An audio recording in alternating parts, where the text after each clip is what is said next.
Teisha Bader with Shalom TV's news update for Tuesday, July the 16th, 2013.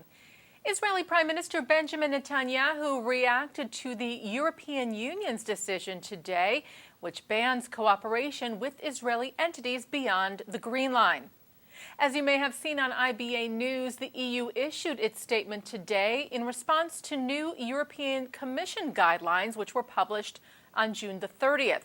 That said that Israeli governmental and non-governmental entities over the pre-1967 lines are not eligible for EU grants, prizes, and funding. Prime Minister Netanyahu said this evening in response to the EU decision, "I would expect that those who wish to see peace and regional stability would deal with this topic only after dealing with a number of more pressing regional issues, such as the Syrian civil war or the Iranian race towards nuclear arms." Netanyahu added that Israel won't accept external dictates regarding its borders, but that those issues would only be resolved through direct negotiations. While the EU has consistently said they don't recognize Israel over the 67 lines, the fact that the statement was made for the second time in less than a year, plus the very specific language used in the directives, are what is significant.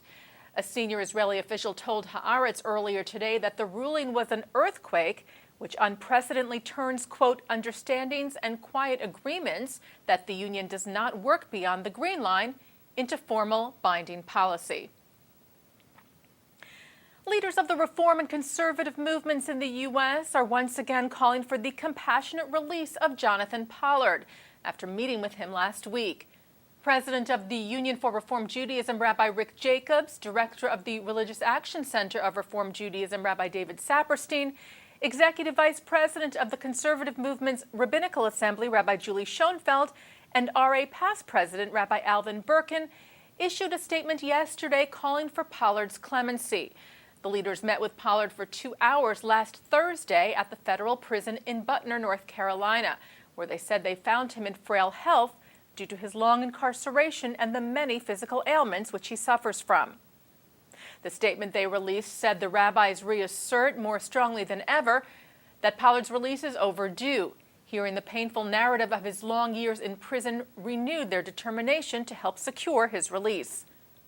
While the rabbis noted in the letter that they remain condemnatory of Pollard's actions regarding the underlying offense, they say his sentence has been disproportionate. Jonathan Pollard was convicted of spying for Israel in 1985 and is serving a life sentence. Jerusalem will be hosting the 19th Maccabiah Games beginning later this week, with competitions continuing through the end of the month. Jerusalem Mayor Nir Barkat welcomed an elite group of American Maccabiah athletes to Jerusalem on Sunday, which included basketball coach Brad Greenberg, two-time Olympic gold medalist swimmer Garrett Weber-Gale, and president of Maccabi USA Ron Carner.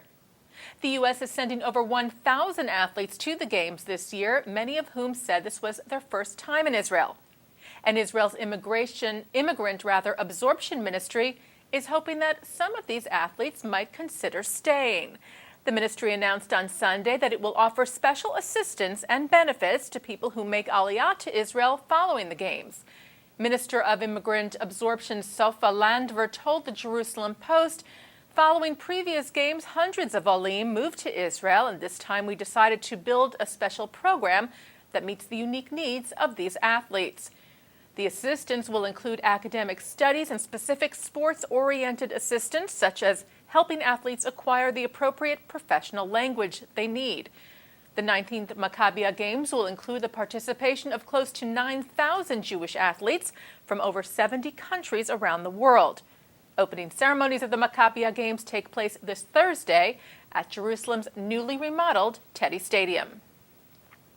And staying with the Maccabiah Games, New York Knicks forward Amari Stoudemire, who is serving as an assistant coach for the Canadian basketball team at the Maccabiah Games, confirmed that he has purchased a stake in Israeli basketball team Hapoel Jerusalem. As we had reported to you last month, Stoudemire was part of the Ori Alon group that was bidding on the team, and on Friday he announced on his Twitter page that he was proud to be one of the team's new owners. The basketball star has expressed pride in the past at his Jewish roots on his mother's side and visited Israel in 2010. And finally, today, the Rabbinical Council of America, which represents Orthodox rabbis, and the Orthodox Union issued a joint plea for unity on this Tisha B'Av, citing recent internal discord within the Jewish community. Alluding to the recent confrontations at Jerusalem's Western Wall regarding women's prayer, the Tisha B'Av message calls for mutual respect. The statement read, "We urge all Jews to celebrate the diversity of our community, whatever our ideology or choice of head covering. Each of us, men, women, and children, is a cherished member of our people, and we must educate all members of our community to honor and respect each other." The statement also notes the teachings that the destruction of the Second Temple, which Tisha B'Av commemorates together with the destruction of the First Temple, was brought about by the sin of sinat chinam, or baseless hatred, and called instead for a world filled with ahavat chinam, unqualified love. And that's Shalom TV's news update for Tuesday, July the 16th, 2013. I'm Teisha Bader.